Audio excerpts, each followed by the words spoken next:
खबर में खुश आमदेद। मेरे साथ हैं आरिफ उम्मीद भट्टी साहब, तैयार मलिक साहब और मैं हूं सईद काजी। नाज़रीन, ज़ाहिर हमारे पहलू में जो तब्दीलियाँ हो रही हैं हम उससे बेगाना नहीं रह सकते, और ख़ास तौर पर TTP को क्या अफ़गान जो तालिबान हैं वो रेन इन कर सकेंगे और क्या मामला होगा, इस पर हम बात करेंगे। इसके साथ ही एक अजीब व गरीब धमकी नुमा बयान दिया है तर्जमान अफ़गानिस्तान ने। उसने कहा है कि अगर 31 अगस्त तक यहाँ से इनखला मुकम्मल ना हुआ तो उनको एक काबिज समझा जाएगा। तो क्या ये किस किस्म का मामला है? यूके एक्सटेंशन मांग रहा है, जबकि बाइडन एडमेंट है कि हमने ये वक्त पे निकल जाएंगे, अपोजिशन तहरीक की अदम एतमाद पर मुतहद हो सकेगी यानी।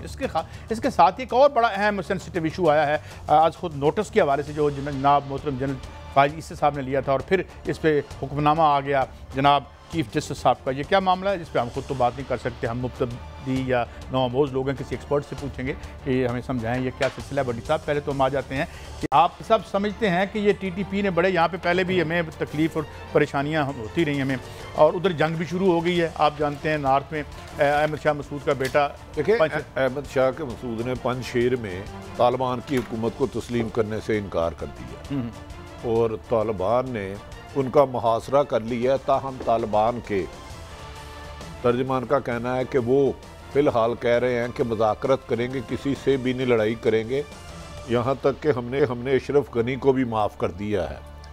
लेकिन जो सबसे ज़्यादा अहम बात की है ना काजी साहब, जिसके असरात आ सकते हैं, उन्होंने कहा दोहा मुज़ाकरात के तहत, वो जो उनके सुहेल साहब है गालबन तर्जमान, हाँ जी सुहेल, उन्होंने कहा दोहा मुज़ाकरात के तहत अफ़गानिस्तान की ज़मीन को नेटो और अमेरिका पाबंद है 31 अगस्त तक छोड़ने का।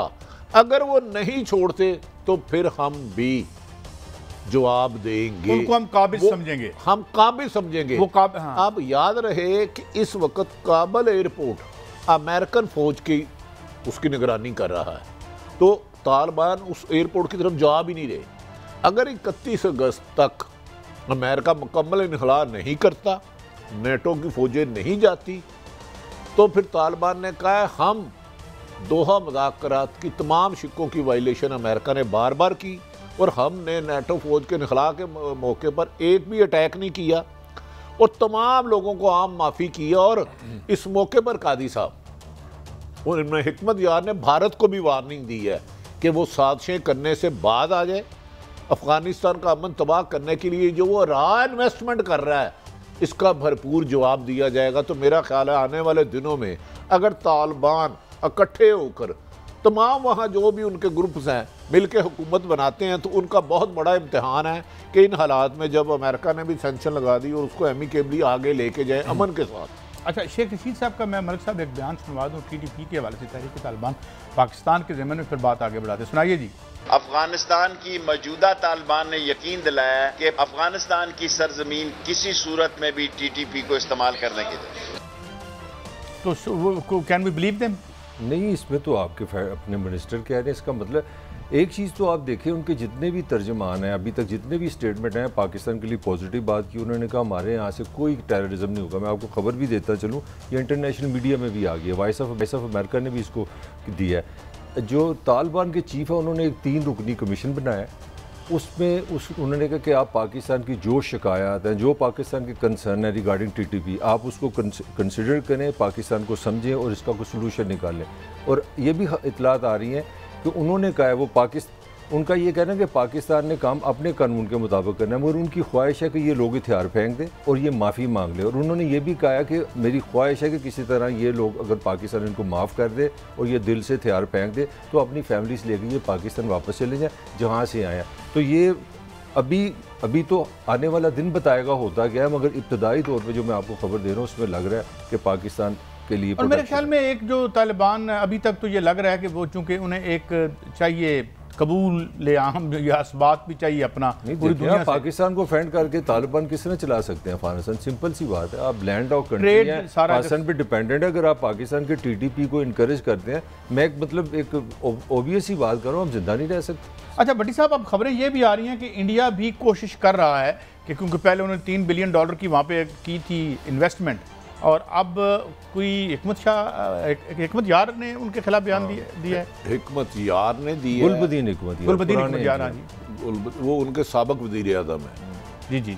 और तालिबान ने भी इशारतन कहा है कि अजीत डोवल वहाँ पर लोगों को उकसा रहा है हुकूमत के खिलाफ बगावत करने पर, और बाज रहे ये लफ्ज़ कहे हैं उन्होंने कि भारत अफगान शहरियों को हुकूमत के खिलाफ बगावत करने के लिए उकसा रहा है, इन्वेस्टमेंट कर रहा है, और वो अपने अंदरूनी मामला संभाले, हमारी तरफ ना आए। और उसने बारहा कहा हिकमत यार ने कि वो अपने हमारे मुस्तकबिल की फ़िक्र छोड़े, अपने उसके मुल्क में लग की पसंद तरीके चाह रही है, मकबूजा कश्मीर से तवज्जो हटाने के लिए अफ़गानिस्तान का तलका ख़राब कर रहा है। मुझे ऐसे लग रहा है कादी साहब के उनके चंद दिन पहले जनरल बख्शी ने भी उनके खिलाफ सख्त तनकीद की थी भारत के। हाँ, वो बख्शी करते रहते हैं बड़े वो नहीं, कुछ और भी उनके बट जब वो यही बात कह रहे हैं कि वो बाज रहे हैं और अपना जो कश्मीर का बदला है इधर ना लेने की कोशिश करें। कश्मीर में हमने क्या किया, उन्होंने किया यार। नहीं, वो भारत को ही कह रहे हैं, भारत को सुना रहे हैं कि मकबूजा कश्मीर के जो हालात उन्होंने ख़राब किए उसकी तवज्जो हटाने के लिए इधर अफगानिस्तान का अमन तबाह करने की कोशिश कर रहे हैं। उन्होंने तो ये कहा है कि भारत राह के जरिए उकसा रहा है कि तालिबान की हुकूमत के खिलाफ बगावत की जाए। मुझे लग रहा है कि भारत बाज ना है, क्योंकि अजीत डोवल के तौर पर भी बहुत ज़्यादा तनकीद हो रही है। कहा जा रहा है कि उन्होंने अमेरिका को भी मिसगाइड किया था।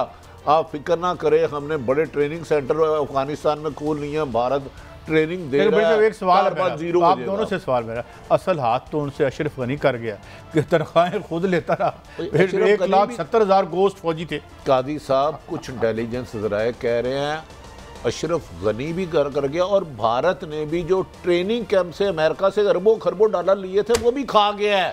उन्हें मिसगाइड करता रहा है वो जो बाइडन को कि जनाब आप फिक्र ना करें, हम इस किस्म के अपने ट्रेनिंग सेंटर बनाए हैं कि तालिबान कम से कम 2 साल काबुल की तरफ नहीं आ सकते।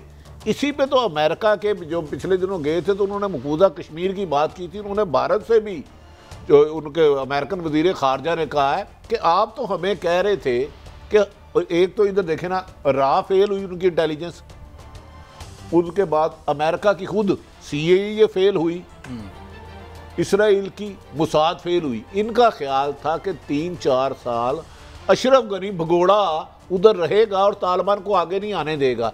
देखें ये अमेरिका का कितना बड़ा फेलियर है कादी साहब। जो अमेरिका समझते ना कि दुनिया सुपर पावर है, उसने कहा हमने अपने 3 लाख अफगानियों को दिया है। और भाई अफगानियों को ट्रेनिंग तुम दे रहे हो, फौजें किसी भी मुल्क की दुश्मन मुल्क के लिए होती हैं। जैसे तुम भगोड़े भागे वैसे जो ट्रेन थे वो जाके तालिबान के साथ मिल गए। $3 बिलियन की कहानी है। ये बताएं, ये से आप जमहूरियत का हुस्न कहते, वो जो उधर से भागा था, क्या नाम है, ट्यूनिस से भागा था, वो सुना सोने का जहाज भर के ले गया था। चले ये तो भाई कह रहे, मगर मुझे ये बताएं, ये जमहूरियत के हुस्न ने खासा नुकसान जमहूरियत को खुद ही नहीं पहुंचा दिया? मैं तो इससे ज़्यादा माल बनाने पे लग जाते हैं। सब आपने जिस तरह का, जब से हम पैदा हुए हम यही सुनते आ रहे हैं कि हर चीज़ की इन्फॉर्मेशन अमेरिका को होती है, CIA को होती है। ये अभी ये खबर बच्चों वाली लग रही है मुझे। 3 बिलियन क्या पता उधर उनकी एस्टैब्लिशमेंट का कितना हिस्सा था। सैलरी बताने लगा, ये मैं बाकी खर्चा नहीं बताने लगा, मैं सिर्फ आपको सैलरी बताने लगा। $3 बिलियन पता है कितने बनते हैं? 500 अरब रुपए। 500 अरब रुपए हर साल आपने मेरी अपनी मैंने जेब में डाल दी और अमेरिकन क्या ख्याल है ये अकेले खा गया होगा? नहीं काजी साहब, जब मोरख लिखेगा ना, याद रख ले पेंटागन, CIA और अमेरिकन हुकूमत भी इस लूटमार में कुछ लोग शामिल होंगे। इन्हें भारत ने नहीं मिसगाइड किया। इतनी इंटेलिजेंस, वैसे तो कहते हैं हम अमेरिका के बैठ के सैटेलाइट में गुजरात की गलियां, गुजराले की गलियां देख लेते हैं। तो 20 साल रहे हो यार, इतना बड़ा फेलियर अनबिलीवेबल, जिस पे बेस करते थे अशरफ गनी, वो रातों रात अरबों डॉलर लेके भाग गया। अच्छा, और तालिबान ने उसको भी माफ कर दिया। माफी $3 बिलियन 300 मिलियन के सुना है गोश्त फौजियों की तनख्वाहें थी सालाना। तो अब 300 मिलियन को आप 20 सालों पे ज़रब दे लें तो मतलब ये कागजों में तो 3 लाख थे ना, एक कैलकुलेशन है। मैं माफी चाहता हूँ, आप इस तरह ना करें। देखें, क्या अमेरिका की फौज भी उधर मौजूद थी, नेटो की भी फौज थी, ये सारों ने मुझे लग रहा है खूब लूटा है। हम तो वैसे ही कहते हैं अमेरिकन टैक्स पेयर का पैसा खूब उजाड़ा है माशाल्लाह इन्होंने। वो नहीं, वो वर्ल्ड बैंक के जरिए हम पे वो लगाएंगे कर दे। IMF कहता उनके बगल बच्चे हैं। तो मुझे बताएं, अब अमेरिका को आप सुपर पावर कहते हैं, 20 साल रहने के बाद इतने पैसे लगा के। अच्छा भट्टी साहब, वो बड़ी खतरनाक बात है जो आपने, मुझे डोनाल्ड ट्रंप ने ये उसको कहा बाइडन को कि ये रिजाइन दे। ये लफ्ज़ आप अमेरिका में बदीन क्या कहते हैं, बाइडन की तो इस वक्त वहाँ पे जो हालत हो रही है, it will provoke reaction. Malik साहब ये कह रहे हैं कि अगर यहाँ से निकलें आप अच्छा, जहाँ तक मेरी अंडरस्टैंडिंग है, अमेरिकन प्रेसिडेंट की ये स्टेटमेंट आ चुकी है कि हम एक्सटेंशन नहीं चाह रहे, we want to leave on the 31st। ज़्यादा जो रफड़ डाल रहा है वो अपना यूनाइटेड किंगडम डाल रहा है। अमेरिकन बरतानवी वज़ीर आज़म सुनने में आ रहा है, they are asking for America. उधर भी तो बड़ी इज्जत हो रही है ना बोरिस जॉनसन साहब की। वो अच्छा, कमाल की बात ये है बरतानिया की, एक मिनट, दलेर इतने हैं अमेरिका, अगर आपने लड़ना है तो आप लड़े। बरतानिया इतना दलेर है, कहते नहीं आप ना जाएं प्लीज़, हमारे लिए आप भी रुके। बरतानिया को अब ये मेरे ख्याल भूलने में मुश्किल हो रही है कि अब वो उसका वो जो ताज माजी का मसला। काजी साहब, आज से 50 साल पहले वाला ना बरतानिया रहा ना अमेरिका रहा, एक हकायक मान लेने चाहिए। इस दौरान इस दहाई में बहुत चेंज हो गई, लेकिन इसका मतलब है अगर जो ये कह रहे हैं खलीलुर रहमान साहब या सुहेल शाहीन साहब, अगर ये 31 अगस्त को मुकम्मल इनखला नहीं करते, एयरपोर्ट का काबुल का कब्जा भी नहीं छोड़ते, इसका मतलब है 1 सितंबर को तो फिर तालिबान इनके सेकेंगे खुन्ने कुड़ीचे मार के कुसोन मुक्के ठुडे। मुझे लग रहा है इन्हें मार पड़ने वाली है ज़मीनी।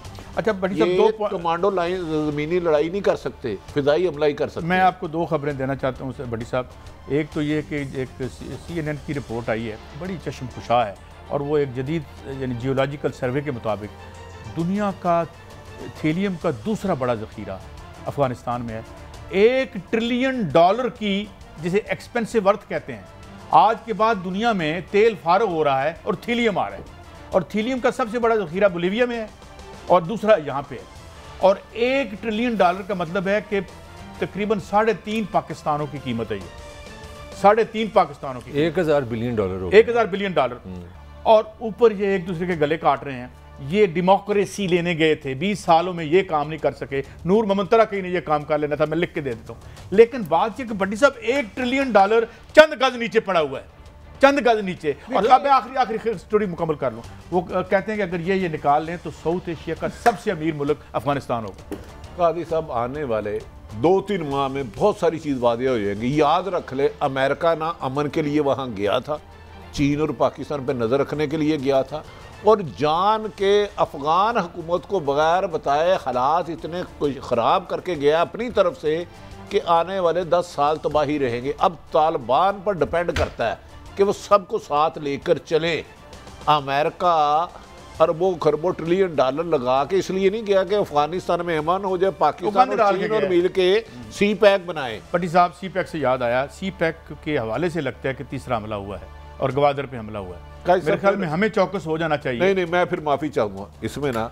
अब हमारे अदारों को चाहिए सी पैक को फोकस करें, सियासतदानों को इनको इनके हाल पे छोड़ दें। नहायत एहतराम से, मैं अदब से, डर के खौफ के मारे मलक साहब सर झुका के देखें, अगर खुदा ना खास्ता चीन नाराज़ है, मज़ीद अल्लाह ना करे हमला होते हैं, चीन ने 100% गारंटी मांगी है कि हमारे लोगों की सिक्योरिटी 100% फूल प्रूफ करे, तो ये हमें करना होगी। और ये सिर्फ और सिर्फ पाक फौज कर सकती है, ये हुकूमत, सिपाही, पुलिस के बस की बात नहीं है। लेकिन उसके लिए मेरा ख्याल है अब ये सियासत को खैर बात कह देना चाहिए। अगर कहीं कोई इंटरफेरेंस होती है ना, अब लोगों को फैज़याब करना छोड़ दें। अब लोगों को ना उनके हाल पे छोड़ दें। सियासी जमातें कोई हुकूमत बनाए, कोई गिराए, कोई तहरीक चलाए, ना चलाए। अब आ गया कि सी पार्टी वो जिससे लड़ाई थी वो तो इररिलेवेंट ही हो गई है। नहीं, मेरे ख्याल में कायद साहब, मैंने जो चीन के 2-3 अखबारात से देखे हैं उनमें तो रिएक्शन है। नहीं, रिएक्शन है, होना भी चाहिए। बहुत संजीदा मलक साहब ले रहे हैं। भट्टी साहब ने बड़ी ज़बरदस्त खबर दी है। मैं आपको, ये फर्स्ट टाइम हुआ है कि जो चाइनीज़ एम्बेसी है उन्होंने लफ्ज़ अनहैप्पी लिखा है। मतलब नॉर्मली आप पता है चाइनीज़ बड़े पक्के लोग हैं, कोई फिक्रा नहीं ऐसा इस्तेमाल करते।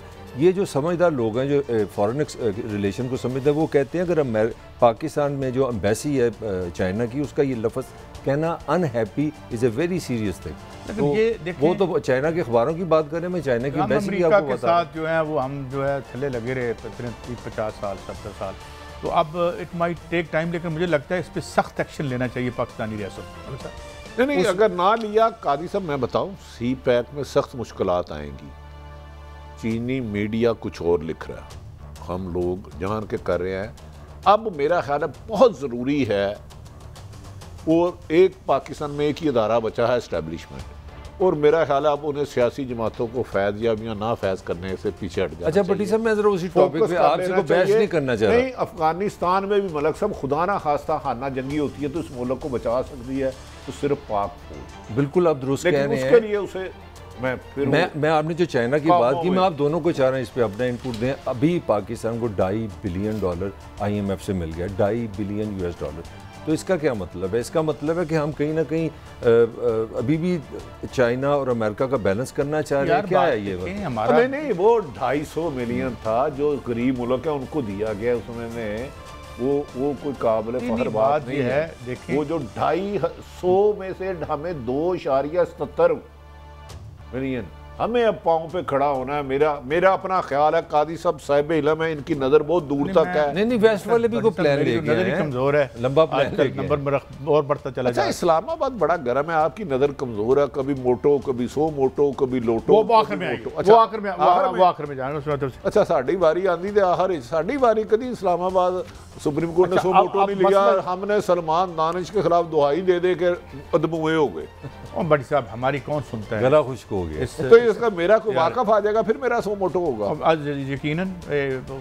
अच्छा फिर असी ना ही समझ। अच्छा वो आगे बढ़ते हैं। ये मैं बात क्या करना चाह रहा था आपसे कि ये बड़ी साहब ये जो एक तो सिक्योरिटी का इशूज़ है, इसको पाकिस्तान को देखना पड़ेगा, लेकिन एक और इशू आ रहा है वो ये कि अगर वहाँ खाना जंगी या इस तरह की गुर्बत या कोई और चीज़ें 10-15 लाख लोग और हमारी तरफ बढ़ते हैं तो हमारे लिए मलिक साहब बड़ा प्रॉब्लम हो जाएगा।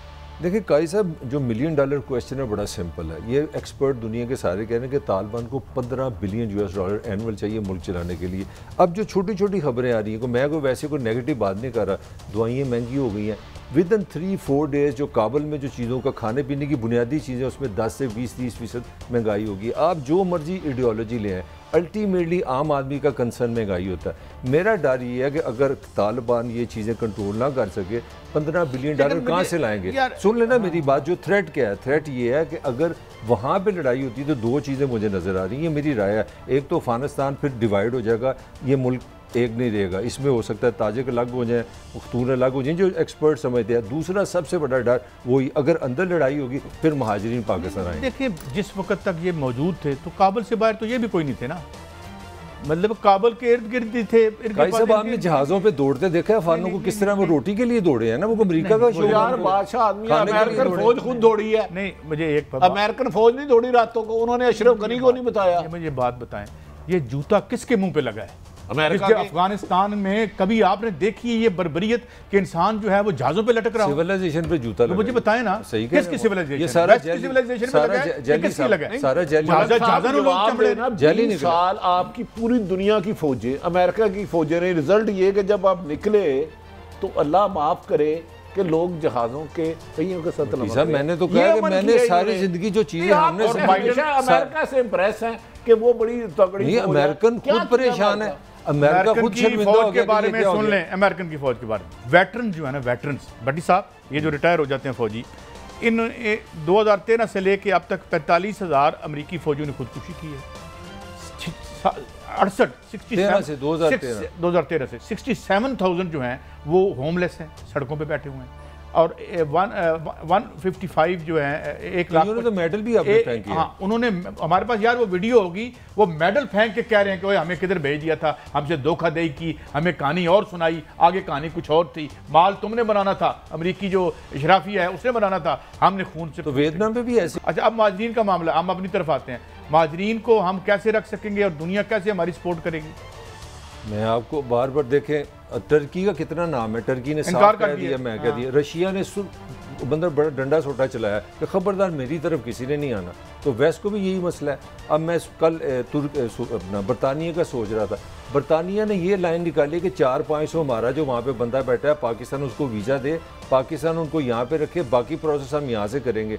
पॉइंट मैं जो आपको कहना चाह रहा हूँ कि वेस्ट वाले इतने खुले दिल के हैं कि वो अफगानिस्तानी लोगों को वहाँ आने भी नहीं देना चाह रहे। वो चाह रहे हैं कि वो पाकिस्तान आए, यहाँ से अपना वीज़ा ले फिर आए। तो दुनिया ने तो दरवाजे बंद रखे हैं। अच्छा एक और भी मैं बात बताऊँ, वहाँ भी everything is not fine in America. वहाँ पे ट्रंप की रेटिंग तेज़ी से बढ़ रही है और उसने कहा है ये हमने हथियार डाले हैं और सदर का मुआवजा करो। हाँ, ये अमेरिका के अंदर जो फॉल्ट लाइन्स थी, जो वक्ती तौर पर इन्होंने ऊपर से पेपर ओवर करने की कोशिश की है, वो मौजूद हैं। जो वहाँ पे जो ऐसा वहाँ पे भी महंगाई पहुँच गई है। मुशाहिद हुसैन सैयद साहब तो ये भी कह गए थे ना कि थर्ड वर्ल्ड कंट्री ऑलमोस्ट, महंगाई जैसे मसले हो गए। अच्छा, अब ये है कि नहीं, ये इसको ट्रंप कैश कर सकता है, और उसकी देखे उसने 7.5 करोड़ वोट लिया था भट्टी साहब को, आसान नहीं है। देखिए, मैं तो समझ रहा हूँ कि लोग कह रहे हैं अफगानिस्तान में तो जो हालात ख़राब है ही हैं, अमेरिका बहुत और भारत बहुत लूजर रहा। कई सब इसमें जो सुपर पावर है ना वो एक्सपोज हुई हैं। एक गारों में पड़े हुए पुरानी चप्पल पहने हुए तालिबान ने पूरी दुनिया की फौज को बेबस, मजबूर और नाकाम कर दिया। हाँ, अब मेरी इतलात के मुताबिक चीन ने तालिबान को यकीन दहानी कराई है कि अगर अफगानिस्तान की सरजमीन इधर उधर दूसरे हमसाया मुल्कों के खिलाफ नहीं होगी तो चीन उन्हें पैसे भट्टी साहब, मैं आपको एक खबर और भी देता जाऊँ। एक ज़माने में मैंने इस पर किसी बहुत पुराने टीवी प्रोग्राम में भी किया था, कहा था कि नेटो के हवाले से अफ्यून की स्मगलिंग की खबर आई थी। मेरे साथ ब्रिगेडियर महमूद शाह थे, पता उन्हें याद होगा। मगर सवाल यह है कि लड़ाइयाँ सिर्फ पैसे और से नहीं लड़ी जाती, और करप्ट लोग लड़ाइयाँ नहीं लड़ा करते, माल खा रहे थे, लड़ाई का तो बहाना था। ब्रेक के बाद हाजिर होते हैं, बहुत सी खबरें हैं। अपोजिशन की तहरीक अदम एतमाद और आज खुद नोटिस का क्या मामला था, सदर मोहतरम जज साहब का इख्तियार कितना है कितना नहीं है, किसी माहिर से पूछेंगे एक ब्रेक के बाद।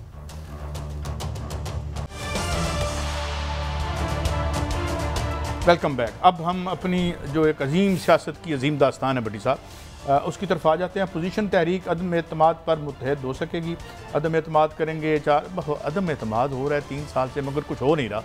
कादी साहब, जब सियासी जमातों के वर्करों को अपने लीडरों पर एतमाद ना हो और लीडरों को अपने साथियों पर एतमाद ना हो, तो ये इमरान खान के खिलाफ अदम एतमाद क्या लाएंगे? मुझे बताएं।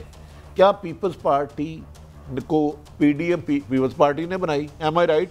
13 जमातें थी, इस्तीफे लेने निकले, इस्तीफे देने आए, मार्च फलां सिर्फ एक फ्रॉड है। एनआरओ से बचना चाहते हैं।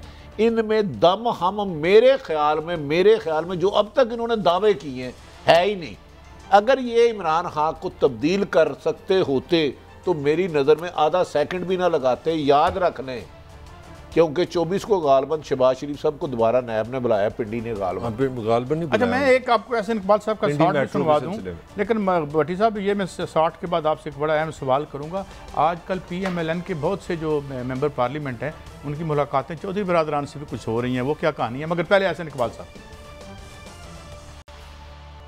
तहरीक अदम एतमाद के लिए कम से कम 25 वोट दरकार है। पीपल्स पार्टी के पास सिर्फ 6 MP है, तो 6 MPs के साथ आप तहरीक अदम एतमाद कामयाब नहीं कर सकते। अगर उनके पास कोई मुस्तनद काबिले अमल प्रपोजल है तो वो उसको बदें। जी बड़ी साहब। अच्छा, इसमें कोई रॉकेट साइंस नहीं। प्रोफेसर साहब, एहसन इकबाल साहब कह रहे थे 25 वोट चाहिए अदम एतमाद के लिए। मैं गलत तो नहीं समझा? 6 पीपल्स पार्टी के साथ हैं, 19 हो गए।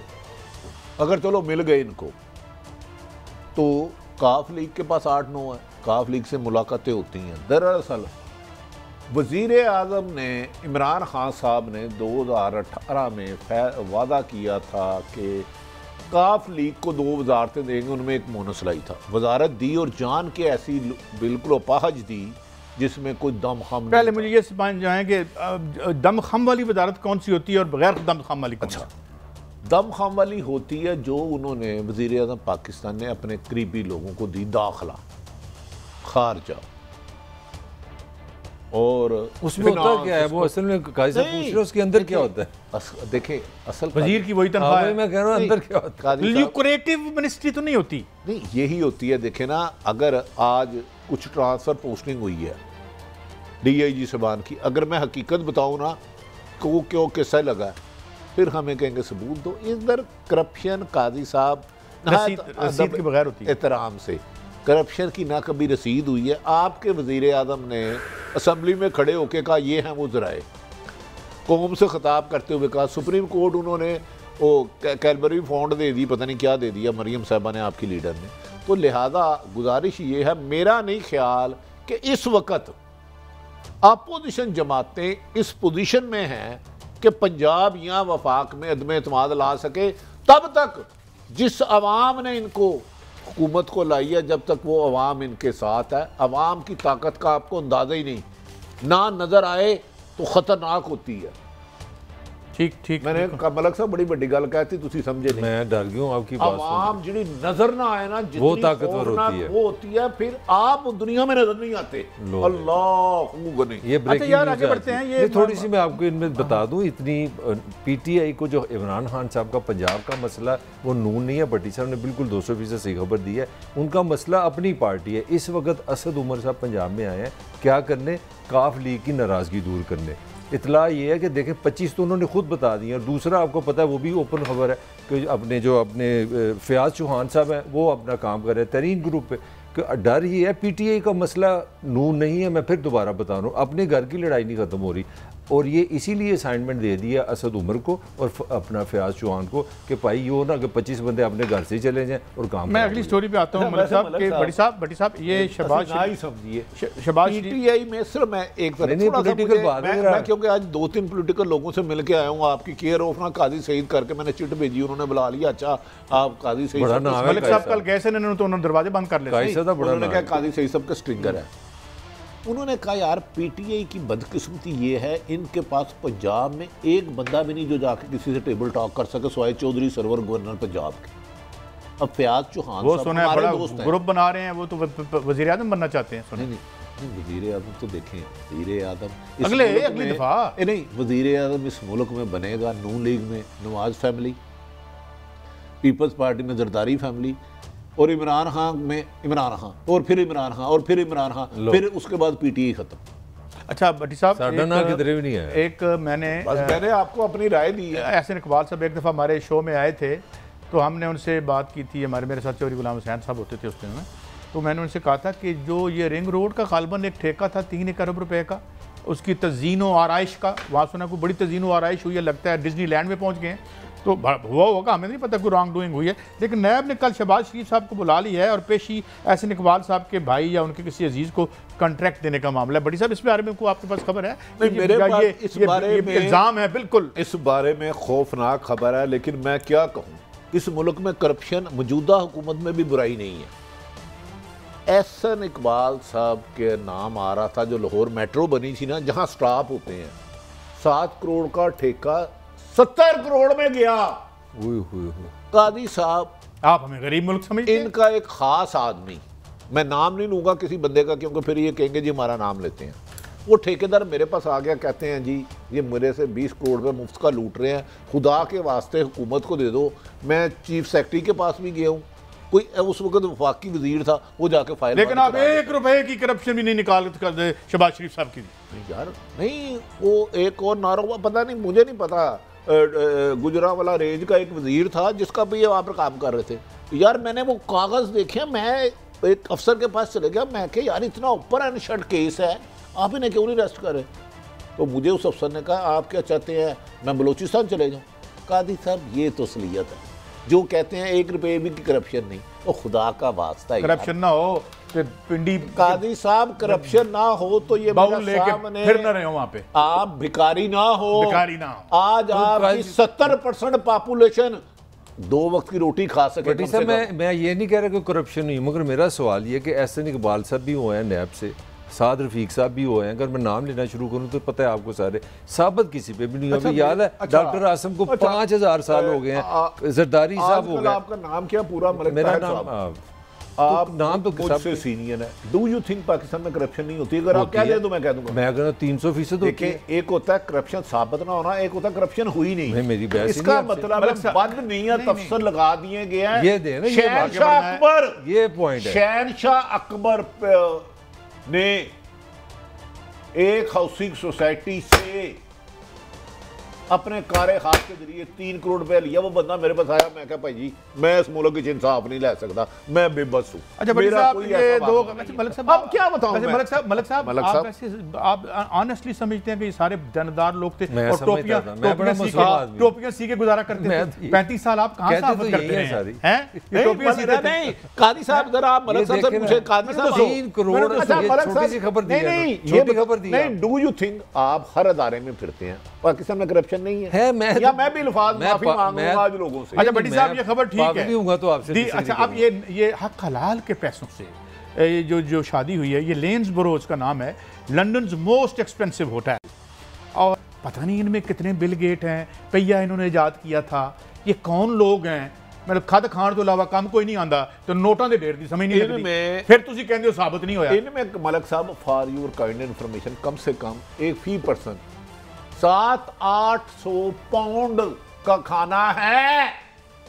आप और ये बड़े गरीब मुल्क में 35 साल गरीब ये जो फरमा रहे हैं ना भट्टी साहब, ये तकरीबन 2 लाख रुपए बनता है। नहीं ये देखे इस होटल में मैं और आप अंदर जा भी नहीं सकते, मलक साहब जा भी नहीं सकते। आप कहते अच्छा ये तो हमारी बहन मोहतरमा मरियम नवाज बहुत अच्छी बच्ची हैं, बड़ी मुतरक चलाई है, उन्होंने कहा था पाकिस्तान मेरी तो लंदन क्या पाकिस्तान में भी कोई प्रॉपर्टी नहीं, ये उन्हीं का कहना है, रिकॉर्ड में मौजूद है। आपने क्या कहा? फिर 1 अरब की निकलाई थी। कैप्टन सफदर की पेंशन कितनी होगी अंदाजन कितनी होगी, उसमें ये शादी 40-50 हज़ार होगी, उससे ज्यादा क्यों? तो इस होटल में शादी कर सकते हैं, वो कर सकते हैं। 50,000 बड़े पैसे हैं मेरे पर जलते हैं। फिर ठीक है मलक साहब, अगर आप जैसे आदमी भी कह रहे हैं कि जो आ रहा है और इस होटल में आप जाके दिखाएं। भट्टी साहब मैं तो उसको कॉमेडी कह सकता हूँ। अच्छा ये सैफुर रहमान साहब रिश्ता है इनसे? सैफुर रहमान वो है जिन्होंने जरदारी साहब के पाँव पकड़े थे। वो तो चलो अच्छी बात है, गलती का एहसास हो गया उनको, अगर कोई गलती की थी नहीं। देखिए मैं गुजारिश करता हूँ क्योंकि सैफुर रहमान साहब ने भी एक नैब या पता नहीं एहतसाब वो चेयरमैन, वो यार देखिए हम ऐसे ना हम पे इल्जाम लग गए यार, सुना के दिखा दें। शतर में ना सिर्फ वो कुछ नहीं ज्यादा करते, खरबों रुपए का इधर उधर करते हैं। मैं नहीं कहता किसी का भाई मेरी तौबा, इस मुल्क में करप्ट को करप्ट कहना गुनाह है। हम और फिर मलिक साहब कहते हैं सजा होती नहीं है, सजा तो वैसे ही गरीब आदमी के लिए है, इनके लिखा है।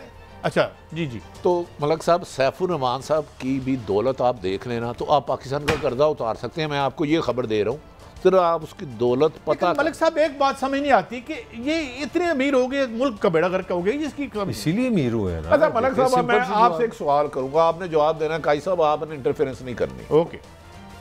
इनके बच्चे पड़े बैरून मुल्क, ऐसे ही है, अरबों खरबों डॉलर बैरून मुल्क, बीमार हो जाए तो इलाज बैरून मुल्क, पोलो खेलें या वो भी लूडो खेलें, वही खेलें। आप मुझे बताएं इस सर्द चलो जब दफनाने के लिए पाकिस्तान ले जाते हैं, अल्लाह जन्नत नसीब करे मियां शेर कुलसूम को, अब शादी को भी पाकिस्तान को इस काबिल नहीं समझा कि इधर शादी कर। मैं समझता हूँ बहुत मलक साहब ये ईमानदारी से बताएं आप। दिल से बोलने लगो, मैं समझता नवाज शरीफ साहब ने पाकिस्तान छोड़ के पाकिस्तान की सियासत के साथ, अपनी पार्टी के साथ, अपने वर्करों के साथ, हर एक के साथ। अच्छा काजी साहब मैं आपसे एक सवाल करूंगा, अब आपने टालना नहीं है।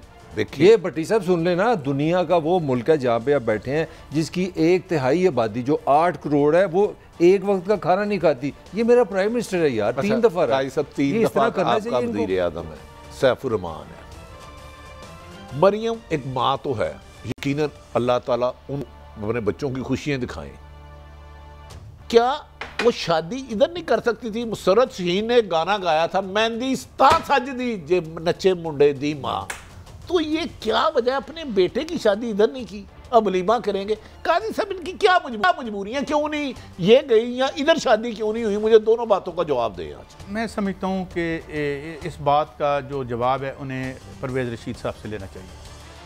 मलक साहब आप छोटी बात ना लिखें, बड़ी खूबसूरत बात की शादी हो आपके बेटे की और मां जा ना सके। भट्टी साहब ये शर्म है, मैं ये छोड़ दें आप जातियात पे छोड़ दें। मैं तो उनकी साबिक वज़ीर-ए-आज़म देखिए बात सुने भट्टी साहब, आप यहाँ हमारे हेड है ना, सीरियसली बात है, अगर आप चाय के साथ 2 बिस्किट ज्यादा खाएंगे ना तो हमें ये बताएं, मेरी बात सुन लें यार, इनके ड्रेस देखें आप, इनका खाना देखें, ये वो वज़ीर-ए-आज़म है, मेरी बात सुन लें जिसके दौर में भट्टी साहब ने नहीं, वांटी साहब ने कानून बनाया हुआ है और आप इसका ये एहतराम कर रहे हैं कि होटल में खाना। आपको एक खबर देता चलूं, वहां पे यूके में ये कपड़ों की जिसने ये दोनों बच्ची और बच्चे ने लिबास पहना है, उसमें 20 खानदान की 2 सालों की रोटी हो सकती है। ये सिर्फ पता करें लिबास किस ब्रांड का है और किसने सिया है। इंडियन डिजाइनर है, दुनिया की महंगी तरीन। और काजी साहब जूता कौन सा पहना है? और खुदा का वास्ता है, आप कह रहे हो कि यहाँ करप्शन नहीं होती, मलक साहब मेरे जख्मों पे नमक फेर देते हैं।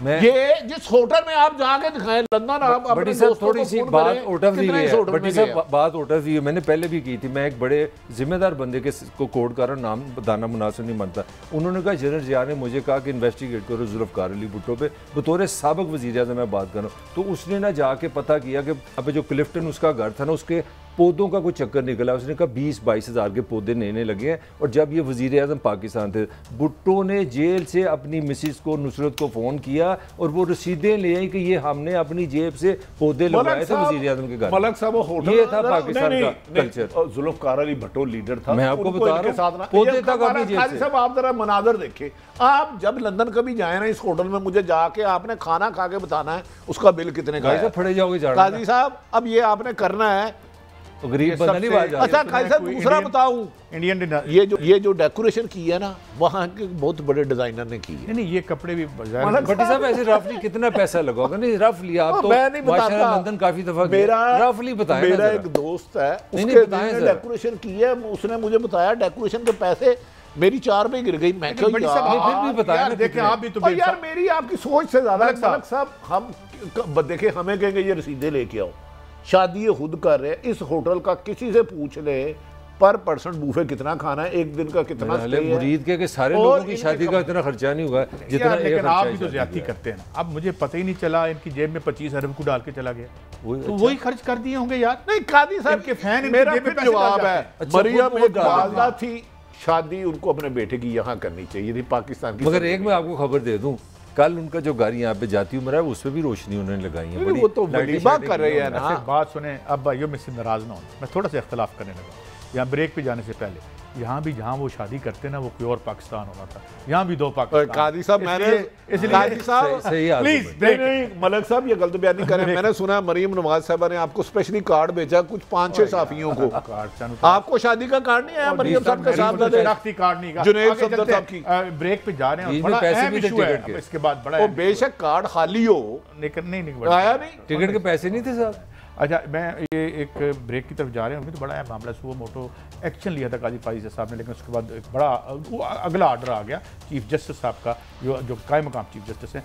क्या मामला है जिस पे हम रोशनी डालेंगे किसी लॉ एक्सपर्ट से, एक ब्रेक के बाद।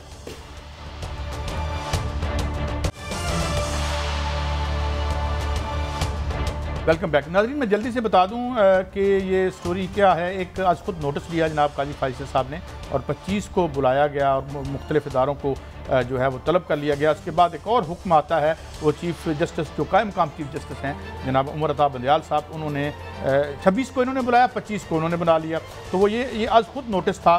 तो ये क्या मामला है? हमारे साथ मारूफ कानूनदान मौजूद हैं जनाब अली जफर साहब, साबिक वजीर भी हैं। सर वेलकम टू सेनेटर हैं जी, और सेनेटर भी हैं और नौजवान हैं आजकल। जी जी बिल्कुल। अली जफर साहब, ये एक तो 2-3 बातें, एक तो क्या एक जो चीफ जस्टिस साहब के अलावा भी कोई आज खुद नोटिस ले सकता है, और नोटिस लेने के बाद जो है वो बेंच की तश्कील कौन करता है, और क्या रिफ़र करना पड़ता है चीफ जस्टिस साहब को, या आज खुद भी आप इस हवाले से फैसला कर सकते हैं? अली जफर साहब जी देखें, आइन के तहत आर्टिकल 184(3) है, उसके तहत आप अज खुद नोटिस ले सकते हैं। सुप्रीम कोर्ट को ये ताकत दी गई है, बड़ा इख्तियार दिया गया है। ये बहुत ज़रूरी इख्तियार भी है, लेकिन थोड़ा कंट्रोवर्शियल भी हो गया है कुछ जजमेंट्स की वजह से। अब सबसे पहला सवाल ये आता है कि अज खुद नोटिस ले कौन सकता है? क्या आइन या कानून उसके बारे में कोई बात करता है? उसका जवाब ये है कि आइन और कानून इसके बारे में साइलेंट है। वो ये नहीं बताता कि कौन इस सुओ मोटो जुरिसडिक्शन को अज खुद नोटिस को ले सकता है केस। एक जो रवायत है, एक पॉलिसी है सुप्रीम कोर्ट की अपनी बहरहाल, महल इफ्तिखार चौधरी साहब ने एक लेटर के जरिए बनाई थी, और वो ये है कि आप अगर किसी वक्त अज खुद नोटिस लेना चाहें तो आप जो मामला है सुप्रीम कोर्ट के चीफ जस्टिस को रेफर कर देते हैं। अगर किसी कोई भी जज साहब सोचते हैं कि कोई ऐसी चीज़ है, ऐसा मसला है जिस पे आर्टिकल 184(3) की ताकत को एक्सरसाइज करना चाहिए, तो वो चीफ जस्टिस को भेजते हैं। फिर चीफ जस्टिस साहब जो हैं वो बेंच को तश्कील देते हैं। ये एक पॉलिसी है, इस पे कोई हतमी फैसला भी नहीं आया और कोई वाज़े कानून भी नहीं है, तहरीरी कोई कानून नहीं। लेकिन इतना ज़रूर है कि जहाँ तक बेंच बनाने का ताल्लुक है, बेंच जो है वो सुप्रीम कोर्ट के चीफ जस्टिस ही बना सकते हैं। और तकरीबन यही फ़र्क है एक चीफ जस्टिस में और एक जो आम जज है सुप्रीम कोर्ट का, उनमें बेसिकली यही फ़र्क होता है कि चीफ जस्टिस साहब जो हैं वो पाकिस्तान के चीफ जस्टिस वो बना सकते हैं बेंच, लेकिन जो एक नॉर्मल जज है जो चीफ जस्टिस नहीं अभी बने, उनके पास ये इख्तियार नहीं। तो अगर उस चीज़ को देखा जाए तो शायद हो सकता है कि आप अज खुद नोटिस लेने से पहले बेहतर ये है कि आप चीफ जस्टिस को मामला भेजें। अली साहब मैं सवाल आसान कर देता हूँ, मैं सवाल आसान कर देता हूँ। मेरे जैसा आदमी कोई आइन की, कानून की वायलेशन करे तो समझ आती है। एक सुप्रीम कोर्ट के जज साहब हैं, अगर रवायत ये है कि सिर्फ और सिर्फ चीफ जस्टिस साहबान सो मोटो ले सकते हैं 183 के तहत। नहीं, वो जज साहब भी ले सकते हैं, लेकिन बेंच सिर्फ चीफ जस्टिस बना सकते हैं। मैंने यही अर्ज किया है। तो फायद ईसा साहब ने खुद नोटिस लिया, खुद ही बेंच बना लिया, खुद ही अगली हेयरिंग रख ली। क्या ये लीगल है या इसमें उन्हें चीफ जस्टिस साहब को भेजना चाहिए था? जो भी सो मोटो लिया उसका फैसला चीफ जस्टिस साहब करते। जी, अभी तक जो रवायत या पॉलिसी चलती आ रही है उसमें तो यही होता रहा है कि जो, और काजी फैज़ साहब के अपनी भी कुछ ऐसे फैसले हैं जिसमें उन्होंने मामले को उठाया है और उठाने के बाद रिक्वेस्ट की है, चीफ जस्टिस साहब को भेजा है मामला कि आप इसके ऊपर अगर आप अज खुद नोटिस लेना चाहते हैं तो इसके ऊपर अज खुद नोटिस भी ले लें और एक बेंच भी तश्कील कर लें। ये मामला इसीलिए एक इसके ऊपर लार्जर बेंच बना है क्योंकि ये रवायत या पॉलिसी से हट के फैसला हुआ है, जहां एक 2 मेंबर बेंच ने अज खुद नोटिस लेके अपने पास ही केस रख लिया है। अच्छा अली साहब, मैं और बात क्लियर कर देता हूँ। उस वक्त 3 बेंच लगे हुए थे, चीफ जस्टिस साहब का बेंच भी था, किसी और जज साहबान का था। 2 साहबान सिर्फ और सिर्फ फायद ईसा साहब की अदालत में जाते हैं, जुबानी कहते हैं और उसी वक्त ले लेता है। क्या कानूनन रिवायतन उन्हें ये बेंच खुद बनाना चाहिए था या रजिस्ट्रार ऑफिस या चीफ जस्टिस साहब को भेजना चाहिए था? आपको एक माशाल्लाह सुप्रीम कोर्ट बार के प्रेसिडेंट भी रहे हैं, तो ये रहनुमाई फरमाए ताकि आम लोगों को क्लियर हो जाए। जी, मेरी नज़र में उनको वही रवायत फॉलो करनी चाहिए थी जिसमें ये है कि आप पहले अगर आपका ख्याल से कोई ऐसा इशू है जिसके ऊपर अज खुद नोटिस लेना चाहिए या जो आर्टिकल 184(3) के दायरे इख्तियार में आता है, तो फिर आप चीफ जस्टिस साहब को रेफर कर दें। चीफ जस्टिस साहब अगर उस पर नोटिस लेना चाहें तो वो ले लें, और अगर वो बेंच बनाना चाहें तो बेंच बना लें। अली साहब, मैं आपसे जो मौजूदा बार के जो सदर हैं अफरीदी साहब, उनको आज कोट करूंगा जिन्होंने अदालत में कहा कि तासर ये मिल रहा है जैसे जजेस जो हैं वो तकसीम है। आप इसको किस तरह देखते हैं? जी देखें, अवाम में तो तासुर ये ज़रूर मिल रहा है। उसकी वजह यह है कि 2-3 मामला आए हैं आगे। एक तो जजेस की अपॉइंटमेंट का मामला आया, जब एक सुप्रीम कोर्ट के जज साहब को अपॉइंट करना था तो उसमें हमने देखा बड़ी डिवीज़न। एक काजी फैज़ जब केस चल रहा था उसमें अदालतों में काफ़ी डिवीज़न नज़र आई। उसके बाद जो एक एडहॉक जज बनाना थे सुप्रीम कोर्ट के चीफ जस्टिस साहब को, उसमें एक डिफरेंसेस ऑफ ओपिनियन नज़र आए। उसके बाद अब आपने ये देखा जो अभी कल ही फैसला हुआ जिसके बारे में आज आप बात कर रहे हैं, जिसके अंदर सुओ मोटो जुरिसडिक्शन एक बेंच ने दिया, दूसरे बेंच ने आके उसको सस्पेंड कर दिया एक तरह से उस ऑर्डर को।